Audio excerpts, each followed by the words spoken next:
Welcome back to another YouTube video. The Guinea Titan. We're here, World of Tanks Mercenaries on the Xbox, and I'm in the 50TP Tier 9 Polish heavy tank. It's probably the best of the line so far. It's a rough, tough, rugged tank. It feels in play like one of the toughest Tier 9s that I've played. Up there with sort of the fully upgraded E75. Now, it's not fully upgraded at the moment. I think by the time I had this video, by the time I got this video done, I was on the second package, but I still had the stock gun. The thing is, it actually plays tougher at the moment than I think it feels. There are certain, or no, how do I put that? Let's rephrase that. It plays tougher than the paper stats warrant. So I think I am benefiting from the fact that a lot of people are actually unfamiliar with this tank. Now, this particular game is also quite flattering in that it's a bit of a ruffle stomp on our part. At least on the heavy tank group that comes up this way, we basically just cruise around blowing away tanks. So I have found this tank is quite rugged. It stands up to enemy fire very well. You can get in close, and you can make the gun work. Statistically, the gun I think is a bit on the weak side in terms of penetration. Gun handling is not too bad, and the alpha is quite decent. It's actually quite a hard-hitting gun for a heavy tank gun, but you need to get into the side armor a lot of the time to make it work, or weak spots. But once you do that, the gun can perform quite well, and you can use the armor to get in close. It's well sloped armor, but it's actually, looking at the numbers, it's not as well armored as any of its Russian, say, Tier 9 counterparts. It's actually only slightly better armor than its Tier 8. In fact, I would suspect there are Tier 8 Soviets. Probably the IS-3 is probably better armor than it overall. Although the turret armor in the IS-3 might not be as good. I'm not sure, I'd have to go back and look. But it's definitely a good bit behind the Soviet Tier 9s in terms of armor, but it still behaves very, very well. I think have seemed to manage quite well with it, armor-wise. And I think the other thing it benefits from is that, unlike the Soviet tanks, in my experiences, a lot of the Soviet tanks have very poor stock guns.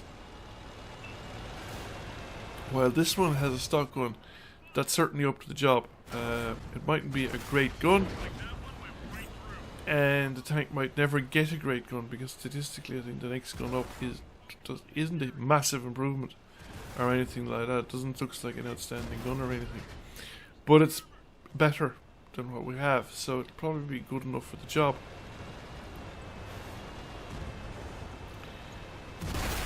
And the turret, of course, will get stronger as well, I think. So hold down, it's a fair old beast. So actually, I anticipate, shall we say, no great difficulty, shall we say, in eliting this tank. Don't particularly anticipate huge, spectacular matches either, though. I don't think it's in any way overpowered or anything like that. And it's not God mode or anything like that. I mean, if you're reckless with the armor, there are plenty of guns out there that will still penetrate it. Handily enough, penetrate the front of the turret as well, for that matter. Especially if you're up against, you want to be careful with the really hard-hitting big guns, Tier 9 and Tier 10, particularly the tank destroyers, or showing too much of your lower front plate and that kind of stuff. And it probably will change in time. More people find out about this tank and start using this tank, you'll see more and more people figuring out how to beat it. And in a few years, it's very likely this tank will be not particularly anything special, because people will figure it out. They'll know how to play against it, and some of the benefits that I'm enjoying at the moment might not continue. So enjoy it while you can, is probably the motto there. I mean, you know, it's not bad on the move either. Wouldn't necessarily try too much long range stuff or anything like that, but you know, I think it's a pretty decent tank all around. And the only thing about it is, of course, that you have to struggle through the Polish line to get here. And yeah, the mid-tier Polish line has some of the worst tanks in the game. The only thing is they're fairly low-tier, bad tanks, so you can get through them fairly quickly. But at the same time, you still have to grit your teeth and endure those particularly bad tanks. There are two in particular in the middle tiers that are probably the worst tanks I've ever encountered in the whole game. Anyway, so we finish up with 4k damage, 10 shots, 10 penetrating shots, first class mastery, Confederate, 2 destroyed.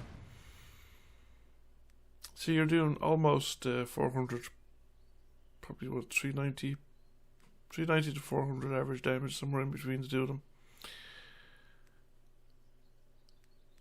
Which is a pretty hard hitting gun, and we came number 2 by experience. That Object 257 did very well, over 4k damage and 6 kills, as did the T10, and as did the Tortoise, because in the battle Tortoise was up with our group, because saw it there at the start, and in the battle we were in, trying to keep up alone to get 3k damage, is pretty good going.